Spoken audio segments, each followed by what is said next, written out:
Младите кошаркари на Баскет Дино, кои се надпреваруваа во М14 лигата, останаа без повисок пласман на завршниот Final Four турнир, што се одигра во Струмица. Момчињата на тренерот Сашо Лазаров се најдоа на четвртото место во борбата со екипите на Вардар и Партизан Мултишпет од Скопје и домакинот МВП од Струмица. Во средбата за освојување на третото место, Баскет Дино доживеа пораз од 90-70 од струмичките кошаркари. Во првото коло пак, нашата екипа не успеа да им се спротивстави на своите врсници од екипата на Вардар од Скопје. Загуби со 84-57, со што ја пропушти шансата за пласман во врвот.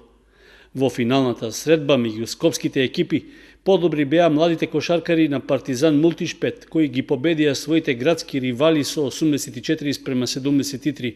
Со тоа тие го освоија првото место на завршниот турнир и се стекнаа со шампионската титула во М14 кошаркарската лига.